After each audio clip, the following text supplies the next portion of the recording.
August 3rd, 1963, 10:30 p.m., Small's Paradise. The club was packed, music playing, people dancing, celebrating. At the bar sat Bumpy Johnson, 66 years old now, grayer, slower, but still sharp, still respected, still the king of Harlem. A young man approached, mid-20s, expensive suit, gold watch, arrogant walk. He was Michael Castellano, son of Paul Castellano, future boss of the Gambino family. But in 1963, just a spoiled kid with a famous name. Michael leaned against the bar, ordered a drink, looked at Bumpy, smiled. That condescending smile young men use when they think they know everything. Bumpy Johnson, the legend, the old lion of Harlem. Bumpy nodded, polite, acknowledging. "Michael, your father well?" "He's great. Getting stronger every day, taking more territory, building the future." Michael sipped his drink. "You know what's funny? People still talk about you like you matter, like you're still dangerous. But look at you. You're old. You're finished. The world's moving on. Guys like my father, we're the future. Guys like you, you're the past. History. A story old men tell." The bar went quiet. People nearby heard it, stopped talking, watched, waited for Bumpy's response. Bumpy looked at Michael, face calm, voice steady. "You think I'm finished?" "I know you are," Michael said. "No disrespect, just facts. You had your time. But that time's over. Now it's our turn." Bumpy finished his drink, stood up, looked at Michael one more time. "Be careful calling people finished. Sometimes they surprise you." He walked away, left the club, said nothing else.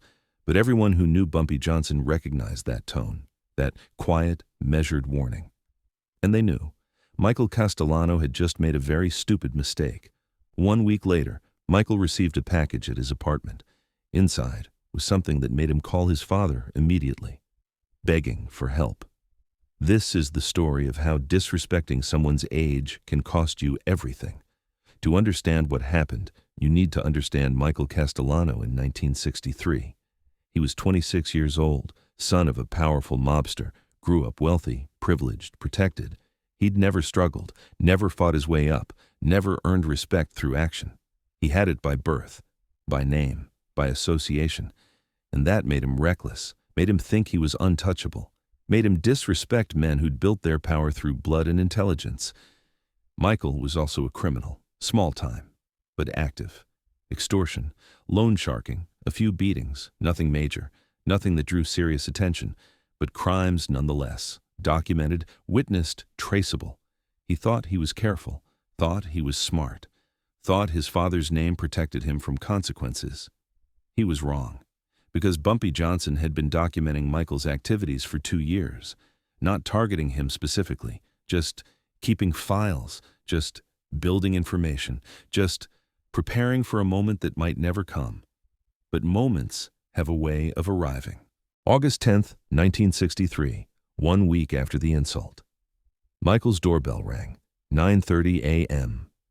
He wasn't expecting anyone. Opened the door, no one there, just a large manila envelope on the floor, addressed to him. No return address, no postage, hand-delivered. Michael picked it up, brought it inside, opened it, and his blood went cold. Inside was a job application, official, professional, printed on quality paper. At the top, a letterhead, New York City Police Academy, application for admission, and the form was filled out, completely, in detail, with Michael's information, name, address, date of birth, social security number, education history, all correct, all accurate. But then, Section 7, criminal background check. This section was supposed to be left blank, or filled with none if applicable. Instead, it contained a detailed list, dated entries, specific crimes, with names, locations, witnesses. January 15th, 1962. Extortion of Giuseppe's restaurant owner. Threatened to burn building unless paid $500 monthly. Victim, Antonio Giuseppe. Witnesses, 3 staff members. March 22nd, 1962. Assault. Beat loan shark debtor Marcus Williams with brass knuckles. Location, 143rd Street Alley. Witnesses, Williams's brother, street vendor. June 8, 1962. loan sharking, illegal lending at 300% interest, multiple victims documented. July 4th, 1963, gambling operation, ran illegal card games at social club, police reports filed but no arrests made. 8 entries total, 8 crimes, all documented, all detailed, all traceable. And at the bottom of the application, a note, handwritten, not typed, personal. Michael, thought you might want to apply. You called me old, finished, history. Maybe you're right. Maybe I'm done in the criminal world. Maybe it's time for me to find new work. And maybe you should too.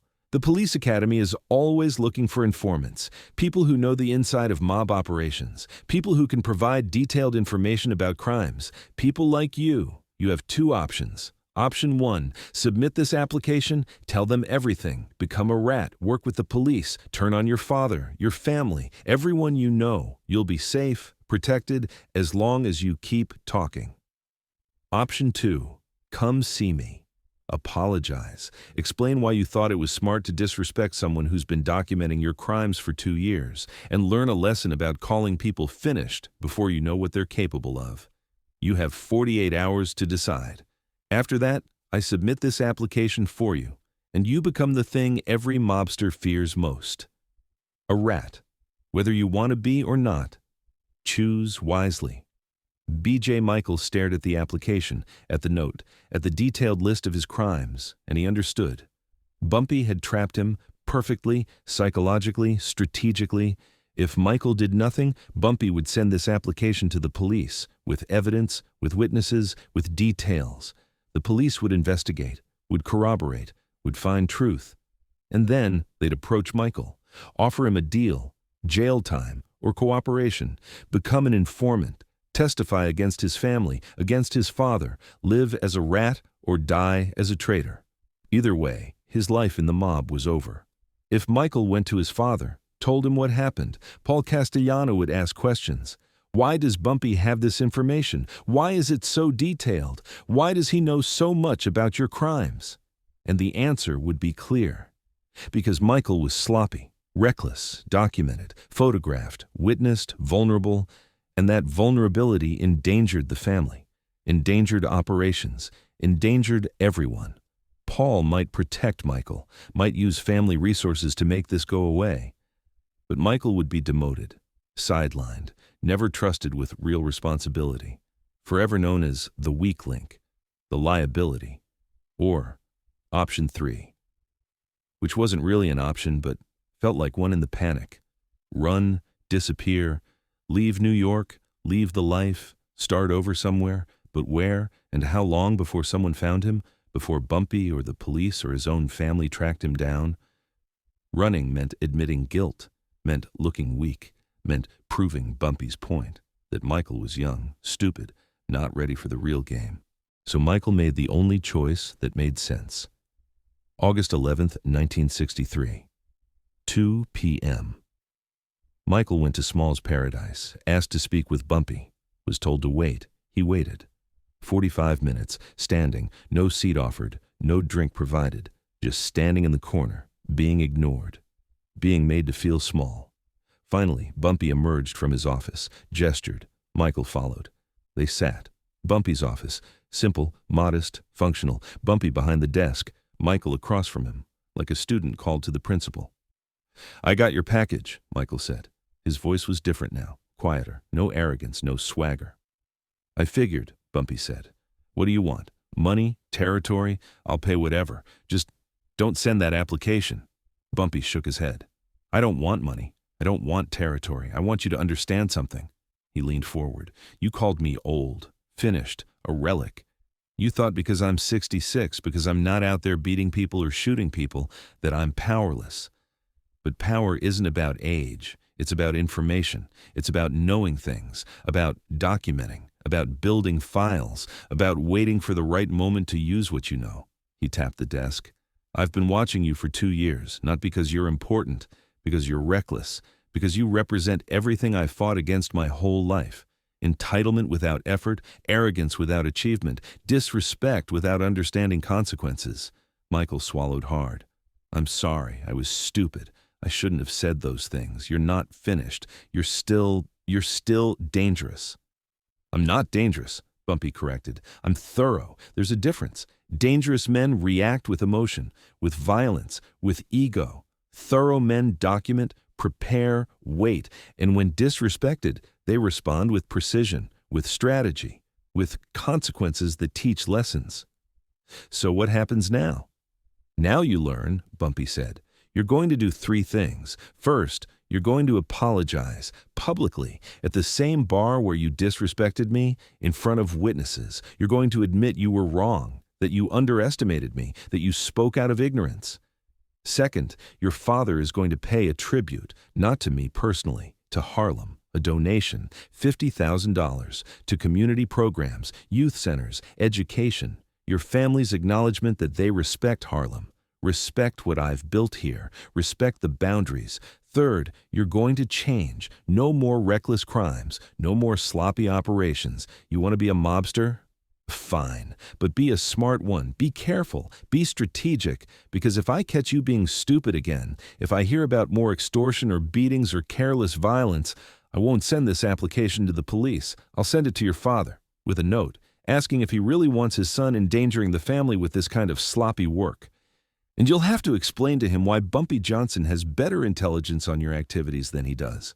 Michael nodded, defeated, humbled. I'll do it. All of it. The apology, the donation, I'll change, I promise. Bumpy pulled out the application, the detailed criminal list, held it up, then, slowly, tore it in half. And again, until it was confetti, dropped it in the trash. I'm destroying this, not because you deserve mercy, but because you're young. And young people make mistakes. The question is whether they learn from them. You have a chance to learn. Don't waste it. Michael stood, extended his hand. Bumpy shook it. Thank you, I won't forget this. I know you won't, Bumpy said, because if you do, I have copies, always have copies. August 15th, 1963. Small's Paradise. Friday night, crowded. Michael walked in at 10:30 p.m., same time as the original insult, same bar, same crowd, some of the same people who'd witnessed his arrogance. He walked to where Bumpy sat, in front of everyone, and spoke. Mr. Johnson, I owe you an apology. Last week I said things I shouldn't have. I called you old, finished, irrelevant. I was wrong. You're not finished. You're smarter than I'll ever be. And I spoke from ignorance, from arrogance, from stupidity. I disrespected you. I disrespected Harlem. I'm sorry. The bar was silent, everyone watching. Bumpy nodded. Apology accepted. Michael shook his hand, left. The crowd erupted in murmurs, in whispers. The story spread. Michael Castellano, Paul Castellano's son, apologized to Bumpy Johnson, publicly, admitted he was wrong, admitted Bumpy was smarter. Within days, Paul Castellano personally delivered a check, $50,000, to Harlem youth programs, with a note. In recognition of Bumpy Johnson's continued leadership and wisdom, with respect, the Castellano family.